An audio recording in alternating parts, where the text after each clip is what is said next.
हरियाणा में कांग्रेस पार्टी के पास 9.5 सालों से संगठन नहीं है, जिला अध्यक्ष नहीं है, ब्लॉक अध्यक्ष नहीं है। 2019 का लोकसभा और विधानसभा चुनाव बिना संगठन के लड़ा गया और बात करें 2014 के विधानसभा चुनाव की, वो भी बिना संगठन के ही लड़ा गया। मैं हूं विनोद महिला, आप देख रहे हैं दा मुद्दा। शायद इसका कारण यही है कि कांग्रेस पार्टी कोई बड़ा डिसीजन नहीं ले पाती और जब भी कोई निर्णय लेना होता है तो उसमें पेंच फंस जाते हैं।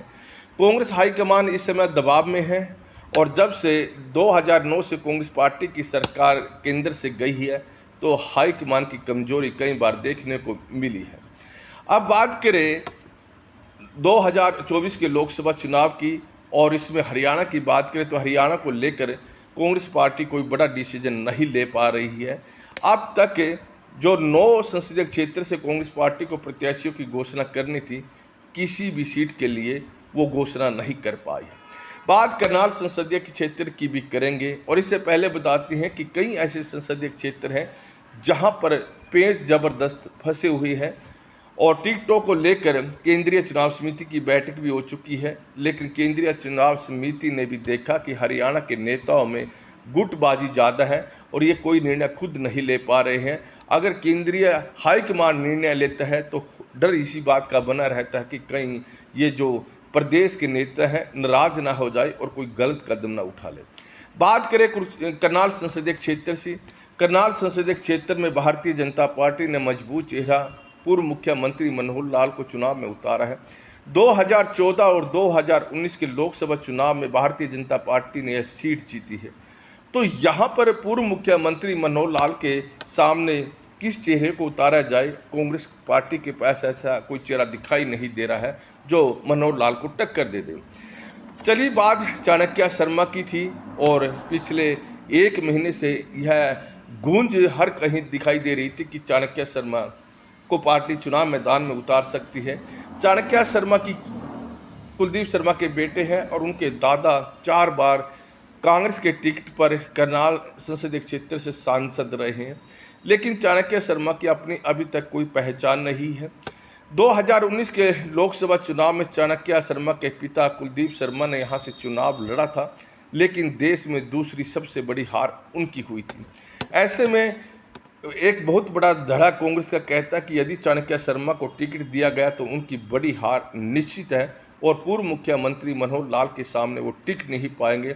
ऐसे में कोई दूसरा बड़ा चेहरा मनोहर लाल के सामने दिया जाएगा। केंद्रीय चुनाव समिति की बैठक हुई थी तो हरियाणा के कांग्रेस के नेताओं ने चाणक्य शर्मा का नाम आगे कर दिया और आगे करने वाले कोई दूसरे नेता नहीं थे, पूर्व मुख्यमंत्री भूपेंद्र सिंह हुड्डा थे। तो दूसरे गुट ने कहा कि चाणक्य शर्मा कमज़ोर नेता है, अगर इनको टिकट दी तो पूर्व मुख्यमंत्री मनोहर लाल आसानी से जीत जाएंगे। अगर चाणक्य शर्मा उम्मीदवार हुए तो मनोहर लाल के पास वक्त बचेगा कि वो दूसरी लोकसभा क्षेत्रों में प्रचार करने के लिए जाएंगे। ऐसे में मनोहर लाल को घेरने के लिए ऐसा चेहरा दिया जाना चाहिए जिससे मनोहर लाल को करनाल तक ही सीमित रख दें। तो देखिए, केंद्रीय चुनाव समिति भी चाणक्य शर्मा के नाम से संतुष्ट होती दिखाई नहीं थी। हालांकि जिस तरह से हरियाणा के नेताओं में उन्होंने गुटबाजी देखी तो केंद्रीय चुनाव समिति ने साफ बोल दिया कि आप ही 9 की 9 जो लोकसभा क्षेत्र हैं वहाँ से नाम तय करके लेकर आए। उसके बाद केंद्रीय चुनाव समिति तय करेगी कि फाइनल मोड़ किस नाम पर लगने हैं। देखिए, तो अब चाणक्य शर्मा का नाम बैकफुट पर आया हुआ है और कई ऐसे नाम हैं जो अब दौड़ रहे हैं कि इन्हें टिकट मिल सकता है, लेकिन सच्चाई तो यही है कि कांग्रेस को करनाल संसदीय क्षेत्र में कोई चेहरा ऐसा नहीं मिल रहा है जिसे वो टिकट दे, थोड़ा भरोसा हो कि वो पूर्व मुख्यमंत्री मनोहर लाल को टक्कर दे सकता है। अब नाम एक सेलिब्रिटी संजय दत्त का भी सामने आ रहा है और बताते यही है कि कांग्रेस की जो हाईकमान है उन्होंने कहा कि संजय दत्त के नाम पर मंथन कीजिए। हालांकि यह फैसला उन्होंने जो राज्य इकाई है उसको सौंपा है। अगर राज्य इकाई संतुष्ट होती है संजय दत्त के नाम पर तो उन्हें टिकट मिल सकता है, ऐसी संभावना जताई जा रही है। संजय दत्त के पिता सुनील दत्त भी कांग्रेस से पार्टी से सांसद रह चुके हैं, उनकी बहन भी सांसद रह चुकी हैं और फिल्मी दुनिया में उनका बहुत बड़ा नाम है। और अगर हरियाणा से जोड़कर देखें, संजय दत्त ब्राह्मण जाति से आते हैं और उनका परिवार यमुनानगर जिले में रह चुका है और उनके जो परिवार के सदस्य अब भी रह रहे हैं। लेकिन देखिए, संजय दत्त हरियाणा में चुनाव प्रचार में आ चुके हैं और अभय सिंह चौटाला के साथ उनकी अच्छी खासी मित्रता भी है। 2004 में जब कुरुक्षेत्र संसदीय क्षेत्र से अभय सिंह चौटाला ने चुनाव लड़ा था तो संजय दत्त उनके प्रचार के लिए यहाँ पर आए थे।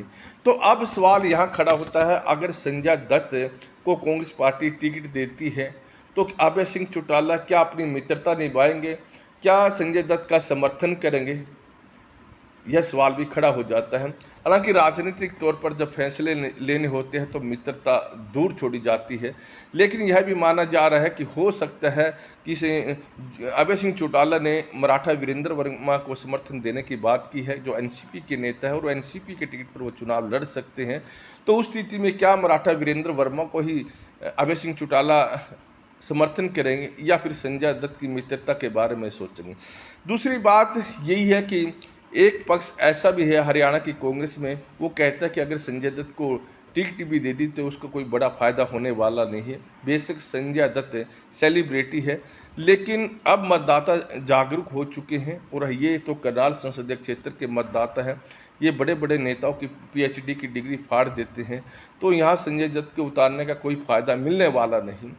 इस पक्ष के लोगों का कहना है कि संजय दत्त चुनाव लड़ने के लिए आएंगे, अगर सांसद बन भी गए तो वो बॉम्बे जाकर बैठ जाएंगे, तो यहाँ के लोग परेशान हो जाएंगे और अगले विधानसभा चुनाव में या फिर अगले चुनाव में इसका नुकसान हो सकता है।